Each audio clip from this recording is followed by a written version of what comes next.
Okay. So बघा, आता आपण सेशनची ट्रायल बघितली, बरोबर. आता सेशनची ट्रायल झाली आणि मग आपण एंडला बघितलं जजमेंट वगैरे. हां, मग जजमेंटमध्ये एकतर ॲक्विटल येईल किंवा कन्व्हिक्शन. हे जे आपण इकडे बघितलं जजमेंट, एकतर ॲक्विटल होईल किंवा कन्व्हिक्शन होईल. आता समजा कन्व्हिक्शन जे आहे ते अशा ऑफेन्ससाठी आहे की ज्याच्यासाठी जी पनिशमेंट आहे, जी सजा आहे ती डेथ आहे, म्हणजे कॅपिटल पनिशमेंट आहे. मग अशा वेळेला सेशन कोर्टने जर त्याला डेथ पनिशमेंट जी आहे, डेथ पेनॉल्टी जी आहे ती जर दिली, तर त्याच्यासाठी काय तरतूद आहे, तर ती आपल्याला CRPCचा हा जो चॅप्टर 28 आहे, 28 चॅप्टरमध्ये आपल्याला under this heading, what heading, submission of death sentence for confirmation, इथे आपल्याला ती प्रोव्हिजन सापडते की कोर्ट ऑफ सेशन जे आहे, सेशन कोर्ट जे आहे बेसिकली ते अशा पद्धतीची सजा जी आहे ते देऊ शकतं का, देऊ शकतं तर कशा पद्धतीने, त्याच्याकरता काय प्रोसिजर आहे, हे सगळं आपल्याला इथे बघायला भेटतं. आता बघा, नाव युअर इंट्रोडक्शन पार्ट. खरं तर हे शॉर्ट नोटसाठी विचारलं जातं, but still how you will be starting your answer. की आता इंडियामध्ये किंवा रादर एक होल वर्ल्डमध्ये जर आपण जगभरामध्ये जर बघितलं तर ही जी डेथ पेनॉल्टी जी आहे ना, ह्याची जी प्रॅक्टिस आहे, it has been practised for it is being practised since ages, है ना. म्हणजे खूप एक आपण ज्याला म्हणतो की अगदी अनंत कालापासून याची प्रॅक्टिस आहे डेथ पेनॉल्टी देण्याची. खूप वर्षानुवर्ष, शेकडो वर्षांपासून ही प्रॅक्टिस आहे. तर आपण तुम्ही कॉन्स्टिट्यूशनल हिस्ट्रीमध्ये बघितलं असेल, जी राजा नंदकुमारची ट्रायल झाली, राजा नंदकुमारच्या ट्रायलमध्ये काय शिक्षा दिली होती त्याला? येस, डेथ पेनॉल्टी आहे. डेथ, येस, त्याला फाशी देऊन टाकली होती ना. त्याच्याही आधी जर आपण जाऊन बघितलं, जरा एक युरोपियन हिस्ट्री बघितली किंवा रोमन हिस्ट्री जरी बघितली, तर तिथे पण आपल्याला असंख्य अशा घटना सापडतात की ज्या ठिकाणी डेथ पेनॉल्टी इम्पोज करण्यात आली होती. So India is not an exception for it. इंडियामध्ये सुद्धा डेथ पेनॉल्टीची जी पनिशमेंट आहे ही पूर्वीपासून जी आहे ती चालत आली आहे. आपण जर अरब कंट्रीज बघितलं तर तिथे तर आणखीनच स्ट्रिक्ट आहे. मग आता ही शिवाजी महाराजांच्या काळात द्यायचे कडेलोट. येस, तेव्हा सुद्धा देत होते, महाराजांच्या काळात पण देत होते. मग आता हां, ओके. तर मग आता रिसेंट टाइम्समध्ये काय झालं आहे, दिस हॅज अ लाँग हिस्ट्री. याला काय एक मोठा इतिहास आहे डेथ पेनॉल्टी. जर आपण बघायला गेलं, मुघलांच्या काळातही देत होते, महाराजांच्याही काळात देत होते, त्याच्याही आधी जर आपण बघितलं तेव्हासुद्धा डेथ पेनॉल्टी होती. रोमन हिस्ट्री पाहिली तर तिथेही आहे, युरोपियन हिस्ट्री बघितलं तर तिथे पण ही तरतूद आहे.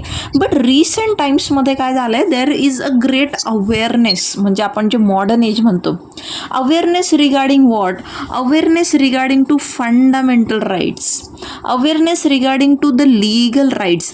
आज काय आपल्यात अवेअरनेस जी आहे ती क्रिएट झालेली. आपण ह्युमन राईट्स म्हणतो, आपण फंडामेंटल राईट्स म्हणतो, याच्या बाबतीत आपण खूप अवेअर झालो आहे.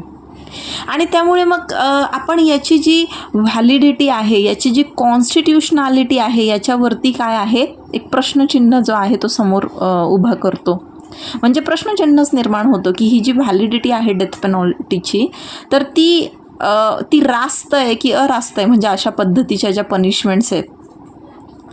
मग आता जे जवळपास 104 कंट्रीज आहे ना, त्यांनी कॅपिटल पनिशमेंट जी आहे ती अबॉलिश केलेली आहे. अबॉलिश केली आहे म्हणजे काय, त्यांनी ती संपवून टाकली. त्यांच्याकडे आता ही जी प्रॅक्टिस आहे कॅपिटल पनिशमेंटची, म्हणजे डेथ पनिशमेंट, डेथ इम्पोज करण्याची, ती जवळजवळ 104 कंट्रीजने ही प्रॅक्टिस जी आहे ती आता गिवअप केली आहे.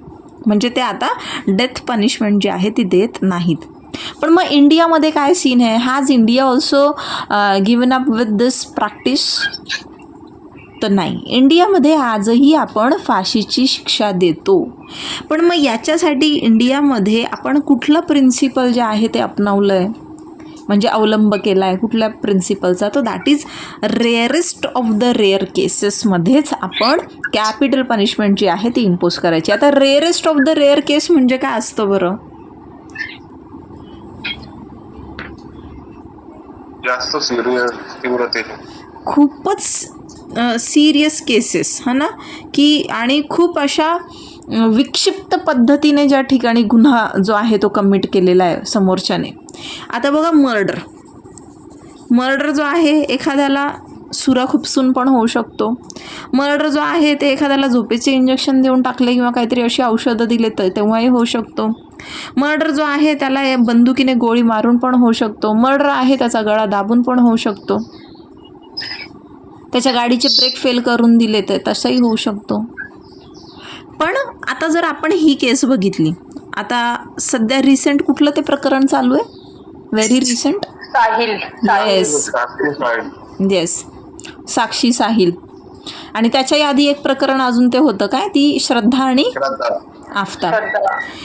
आता हे असे काही प्रकरणं जर आपण बघितले तर लिटरली म्हणजे काही असे मर्डर बघा कशा पद्धतीने होऊ शकतो की म्हणजे मुलीचा रेप केला आहे, खूप छळ केलं आहे, खूप टॉर्चर केलं आहे आणि त्या ठिकाणी नंतर मग त्या व्यक्तीला मरण जे आहे ते कसं दिलेलं आहे, तिला मृत्यू कसा दिला आहे, खूप टॉर्चर करून छळ करून एका झटक्यात नाही मारलं आहे, खूप त्रास देऊन मारल्यानंतर पण मग समजा शरीराचे तुकडे करून आणि अशा पद्धतीने. मग हे काय आहे, is this usual course of committing a crime? म्हणजे ॲक्च्युली क्राईम तर केलाच नाही पाहिजे, पण त्यातही हा जो प्रकार आहे असा हा कसा आहे, फार विक्षिप्त आहे. And this is not usually की लोक ज्या पद्धतीने क्राईम करतात तसं नाही आहे ना, ऑर्डिनरी वेमध्ये नाही आहे, काहीतरी भयंकर वेमध्ये त्या ठिकाणी क्राईम कमिट केला जातो. मग जेव्हा अशा पद्धतीने जेव्हा ऑफेन्स एखादा कमिट केला जातो, जसं आपण निर्भया केस बघतो. See there were an number of rape cases before Nirbhaya also, but Nirbhaya case जी आहे ती रेअरेस्ट ऑफ द रेअर केसमध्ये फिट होते का?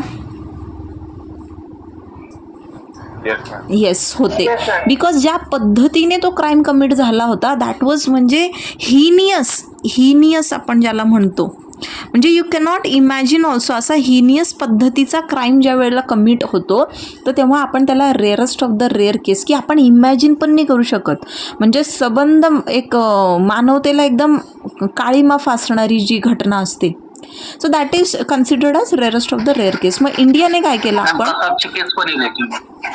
हां Kasab, yes Kasab also, yes कसाबची केस, त्याला पण आपण कुठली शिक्षा दिली, कसाबला कुठली शिक्षा झाली? येस फाशीची शिक्षा त्यालाही झाली. त्याने दया याचिका पण मांडली होती पण ती का आपण रिजेक्ट केली, म्हणजे आपण म्हणजे राष्ट्रपतींनी. मग आता इंडियामध्ये रेअरेस्ट ऑफ द रेअर जे आहे असं हे प्रिन्सिपल जे आहे म्हणजे याचा अवलंब करतो आपण. मग त्याकरता आपण IPCमध्ये बघतो की सेक्शन 121 असेल, 302, 303, this is what waging war against the state. 121, 302, 303 हे मर्डरच्या संदर्भात आहे. 376 इज रेप, 376 DB हा काय आहे बरं,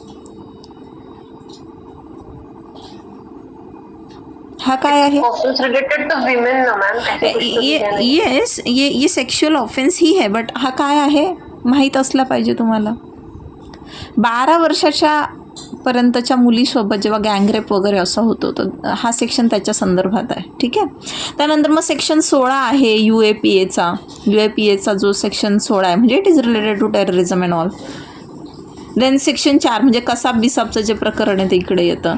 देन सेक्शन 4 जो आहे commission of Sati prevention act, की कोणी एखाद्या विधवा स्त्रीला त्या ठिकाणी सती जायला सांगितलं, तिला भाग पाडलं तर तेव्हा त्या व्यक्तीला सुद्धा इवन जो आपला ॲट्रॉसिटीचा ॲक्ट आहे ना, ॲट्रॉसिटीच्या ॲक्टमध्ये सुद्धा एखादा जर SC किंवा ST कम्युनिटीचा माणूस आहे आणि ह्या माणसाला तुम्ही याच्याविरुद्ध खोटी साक्ष दिली किंवा अशा पद्धतीने त्याला अडकवलं की त्यामुळे त्याला फाशीची शिक्षा झाली, म्हणजे त्यामुळे त्याला डेथ पेनॉल्टी झाली आणि तुम्ही ते कारस्थान रचलं, घडवून आणलं, त्याने खरंच क्राईम केलेला नव्हता आणि त्याला त्या ठिकाणी फाशीची शिक्षा झाली का, की तुम्ही फॉल्स त्या ठिकाणी एव्हिडन्स दिले किंवा असं काहीतरी केलं की ज्यामुळे तो SC ST वाला माणूस जो आहे त्याला डेथ पेनॉल्टी जी आहे त्याला इम्पोज झाली, त्याच्यावर त्याला फाशी देण्यात आली. तेव्हा जो व्यक्ती अशी खोटी साक्ष देतो किंवा खोटं नाटं त्या ठिकाणी सगळं एक कटकारस्थान रचतो त्यालासुद्धा जे आहे ह्या ॲट्रॉसिटीज ॲक्टच्या अंतर्गत, prevention of atrocities against schedule caste and schedule tribes हा जो ॲक्ट आहे ह्याच्या अंतर्गत त्यालासुद्धा फाशीची शिक्षा जी आहे ती दिली जाते. ठीक आहे. सो असे काही आपल्याकडे लॉज आहे, काही मी दिले आहेत फक्त, की जिथे फाशीची शिक्षा जी आहे, डेथ पनिशमेंट जी आहे ती दिली जाते.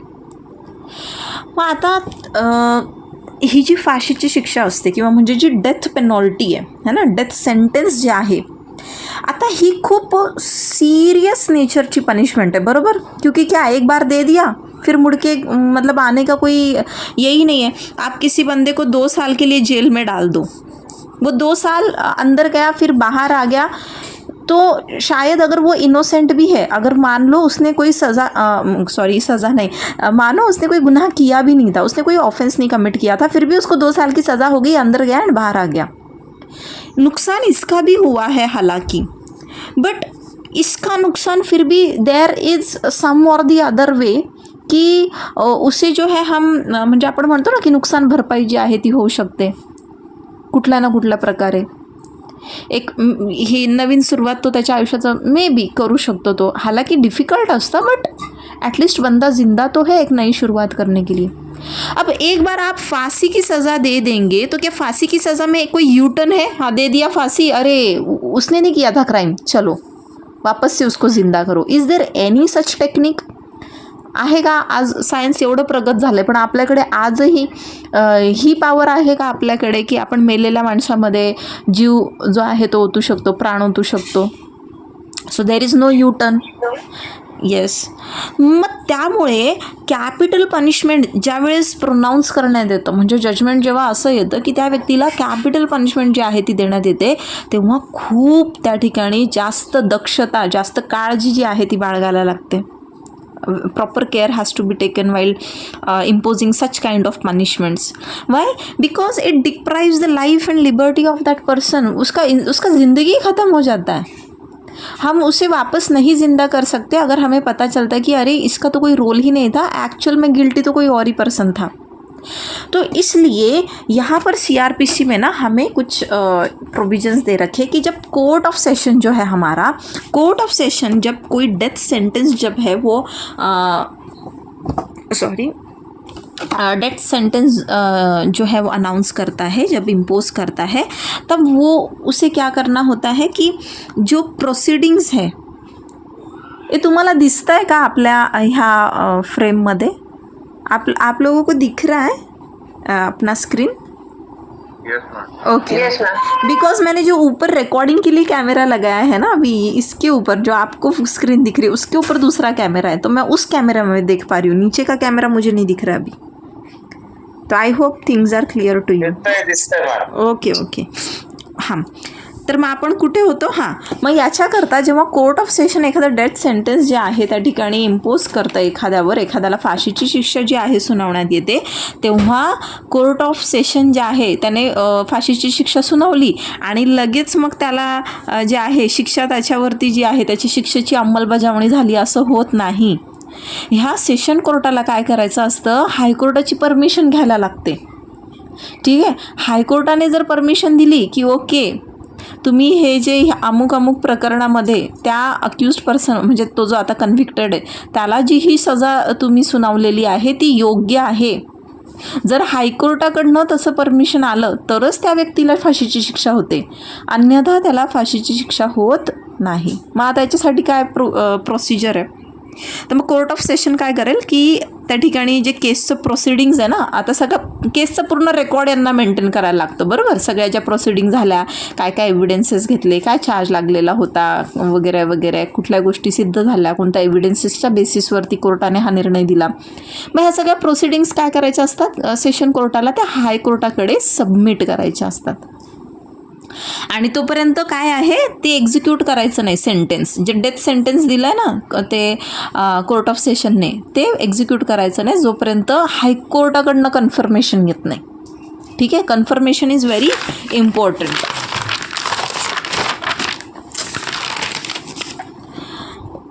मग आता हायकोर्टाने त्या ठिकाणी हायकोर्टाकडे सगळं प्रोसिडिंग्स जे आहे ते त्या ठिकाणी सुपूर्त केल्यानंतर मग हायकोर्टाकडे काय पॉवर आहे? Power to direct further inquiry to be made or additional evidence to be taken. मग हायकोर्टाला जर वाटतं की ह्या प्रकरणामध्ये, हे जे प्रकरण आहे, ज्या प्रोसिडिंग्ज आता कोर्ट ऑफ सेशनमध्ये झालेल्या आहेत, त्या केसची ना फर्दर इन्क्वायरी, आणखीन त्याच्यामध्ये इन्क्वायरी जी आहे ती झाली पाहिजे.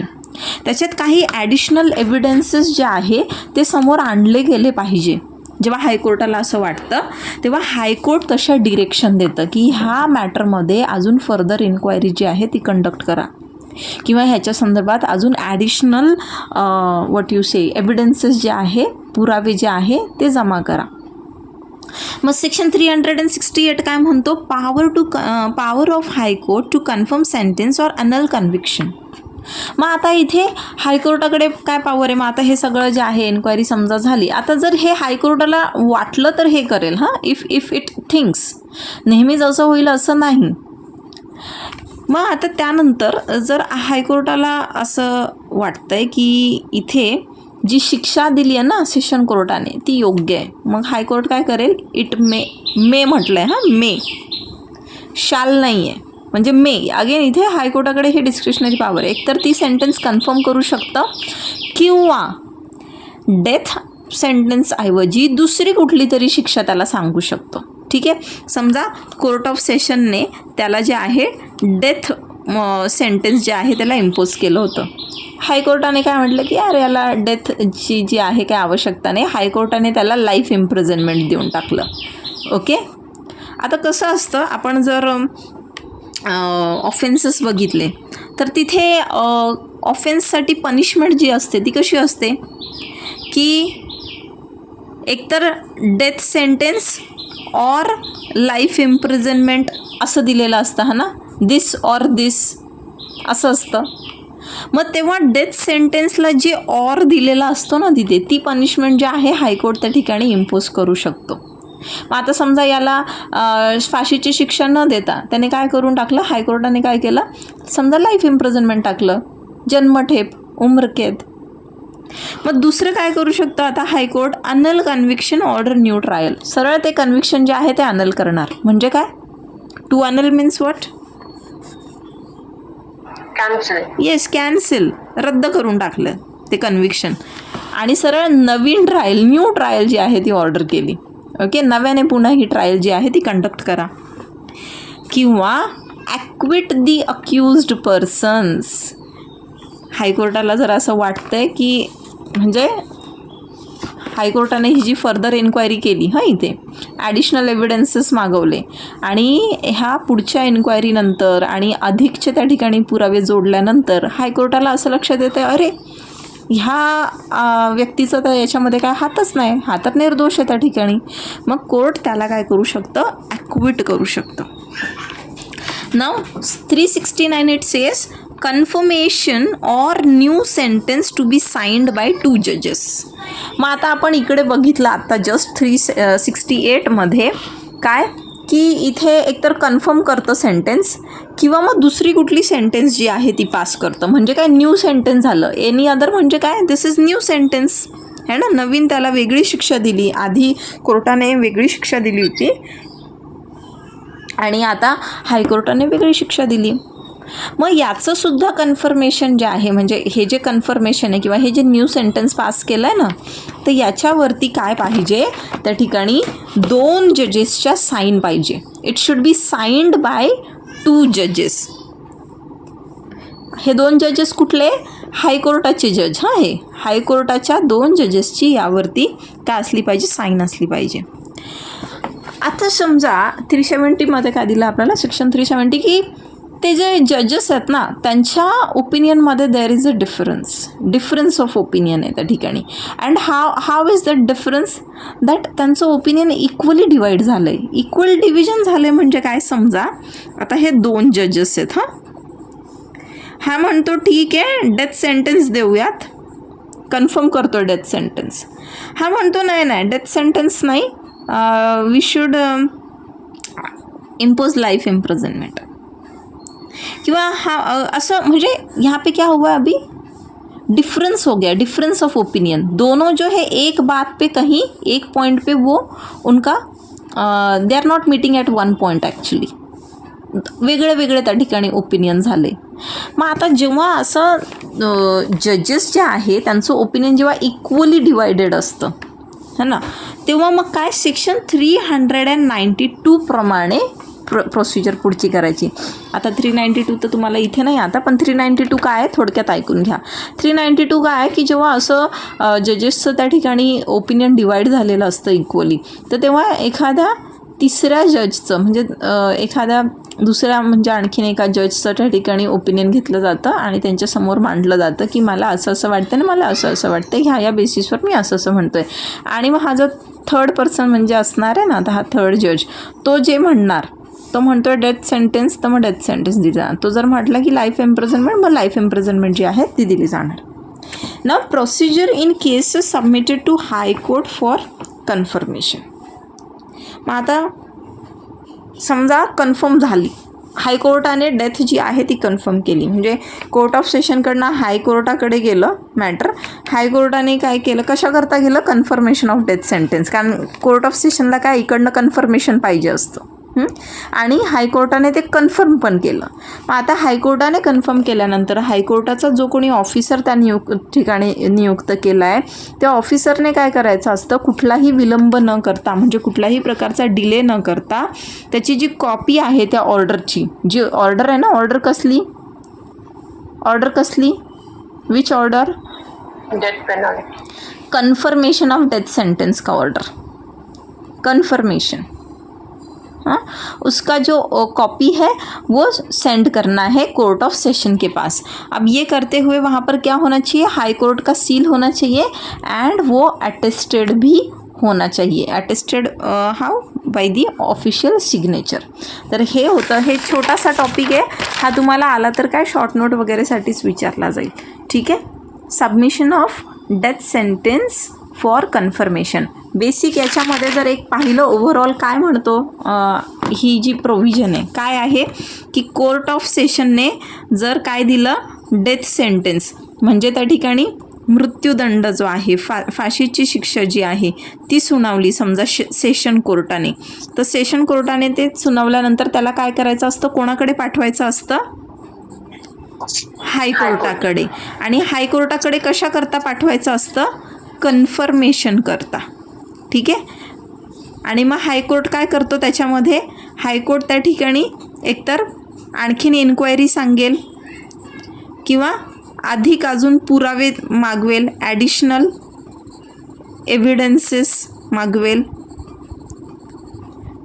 आणि काय करू शकतं ते, एकतर कन्फर्म करेल किंवा काय करू शकतो, न्यू सेंटेन्स पण देऊ शकतो है ना, किंवा काय करू शकतो, अनल पण करू शकतो आणि न्यू ट्रायल, फ्रेश ट्रायल त्याची ऑर्डर करू शकतो, किंवा काय करू शकतो, काय करू शकतो हायकोर्ट आणखीन, ॲक्विटल,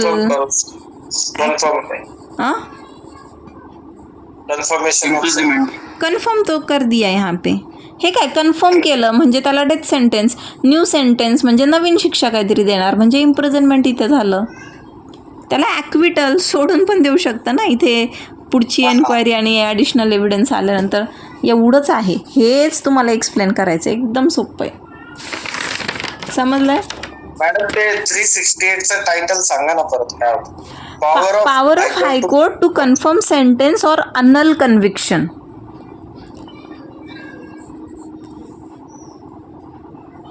ओके, ठीक आहे. एंड करते मग मी आता. आशिष, तू काय कर, ये तू 7:30 निघते मी आता घरून. तुम्ही म्हणाल तसं. कारण ना मला ते लँड लॉसचं बुक नाही आहे एकतर माझ्याकडे. ठीक आहे.